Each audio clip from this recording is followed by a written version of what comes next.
In the continuation of network theorems, Norton theorem is discussed here. अभी जो discuss करने जा रहे हैं वो है नॉर्टन थ्योरम, जिसमें पैरेलल इक्विवेलेंट बनता है और शंट जिसे भी बोलते हैं. पैरेलल या शंट एक ही बात है कि इससे पहले जब देखा था थेवेनिन्स थ्योरम में सीरीज इक्विवेलेंट बनता था, तो नॉर्टन्स थ्योरम में जो है पैरेलल इक्विवेलेंट या शंट इक्विवेलेंट बनता है ऐसा. तो ये कैसे बना? ये इक्विवेलेंट सर्किट है इसका. मान लीजिए कोई सर्किट है, this circuit is very what, this circuit is very complex or this is also linear, active, bilateral, वो सभी कंडीशन जैसे थेवेनिन थ्योरम में है. तो इसका मतलब what is this circuit? We will look, then let us suppose this is voltage source, this is resistance R1, R2, R3, R4 like this, and what now let us suppose by this theorem by the Norton theorem, in this interconnected circuit, highly interconnected and complex circuit can be redesigned and can be designed again to this equivalent, which is also called parallel or shunt equivalent circuit of this circuit, in which जिसमें कि क्या है, IN होगा. IN means what? Norton current. IN जो है वो Norton current है, या इसको शॉर्ट सर्किट करंट भी बोलते हैं. दोनों चीज सेम है कि IN जो है वो ISC के बराबर है, नॉर्टन करंट जो है वो शॉर्ट सर्किट करंट के बराबर है. तो नॉर्टन करंट जो है, और जिसमें RN मींस एक नॉर्टन रेजिस्टेंस है और देन लोड रेजिस्टेंस RL, ये तीनों पैरेलल में होंगे, इसीलिए इसको बोलेंगे पैरेलल या shunt equivalent circuit. And in which जब ISC या IN यहाँ से चलना शुरू हो गया, then at this node, at this what node, now at this node some current will come here I1 and some current will come here I2.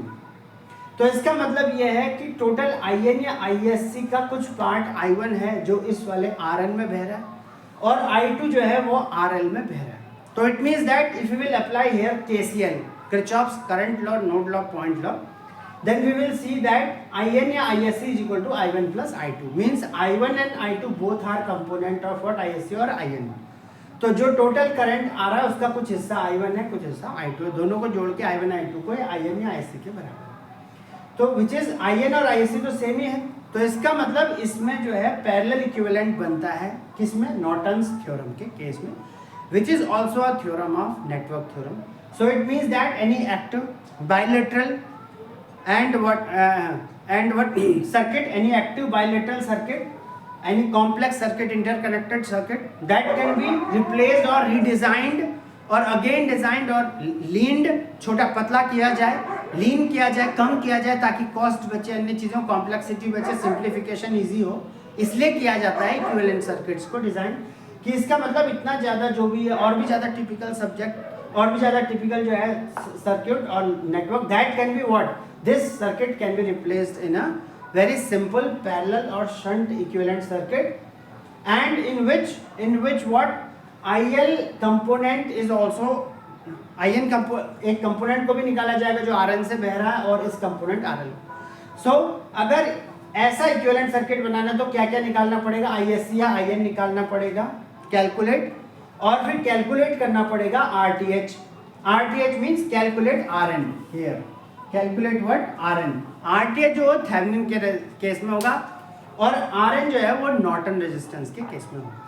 Same condition है जैसे थेवेनिन थ्योरम में थेवेनिन रेजिस्टेंस RTH निकाला था, ठीक इसी तरीके से Norton resistance Norton's theorem के केस में निकालते हैं कि वोल्टेज सोर्स को शॉर्ट करते हैं और करंट सोर्स को ओपन करते हैं. तो इसीलिए जब whenever we will do the numerical problems, we will do the numerical and mathematical gestures and the formulation, then at that time that mathematics and that what equation that has been solved. तो अभी क्या है कि जो equivalent circuit है इसके लिए IN या ISC को जानना जरूरी है, कैलकुलेट करना, मेजर करना, क्वांटिफाई करना, and then to quantify RN also. RL तो पता ही रहेगा, RL तो जिसको भी लोड लेंगे वो रहेगा. और जो है अब इसमें एक थ्योरम आती है विच इज कॉल्ड, एक कॉन्सेप्ट आता है, one rule which is called current division rule. Current का बंटवारा हो रहा है, करंट का डिवीजन हो रहा है.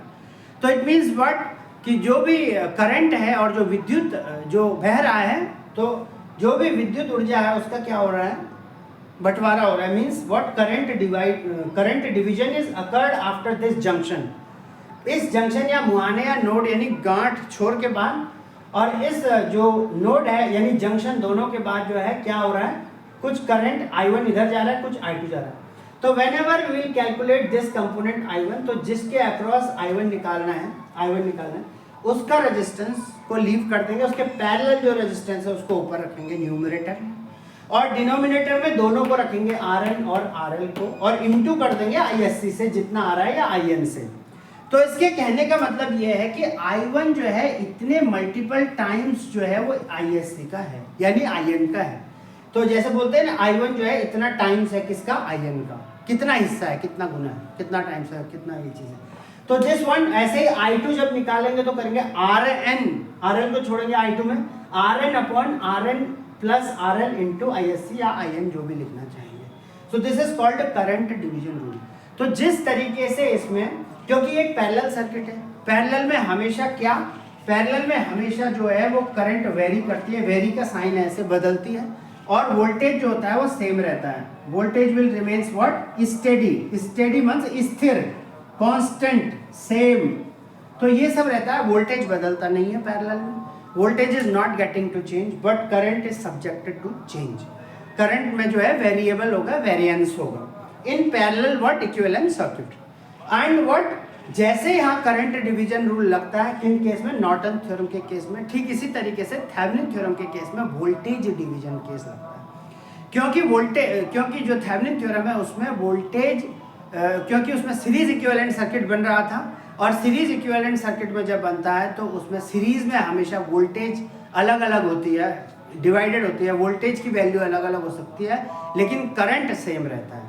तो इसीलिए if you will consigned and concrete up to this Norton's theorem, then conclusion is this, what is the statement, what is the opinion, and the statement is all about then this interconnected, this highly interconnected complex what, linear or this highly interconnected active circuit, bilateral circuit, that has been replaced with an equivalent circuit in which there would be IN or ISC in parallel to RN, in parallel to RL, and some portion of this ISC or IN, Norton current, short circuit current will come here to Norton resistance and load resistance, and that has to be calculated by the current division rule, and which is what, I1 is equal to RL upon RL plus RN into IC in this case.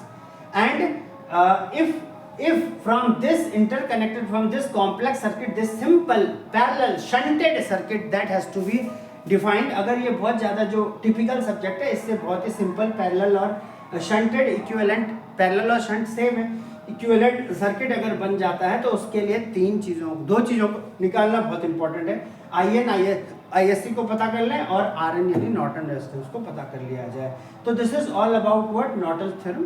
When will through the mathematical gestures, it means that जब कभी भी mathematical numerical problems और queries को raise करेंगे, conceptual raise करेंगे, and we will also see that engineering services है, GATE के examinations हैं, या यूनिवर्सिटी के जो टेक्स्ट एग्जामिनेशन है, या ऐसे जनरल जानकारी point of view, information point of view से भी जब चीज़ों को जानेंगे और जानना चाहेंगे तो this will be very helpful in case of what, in case of network theorem concept. So this is what about the Norton's theorem.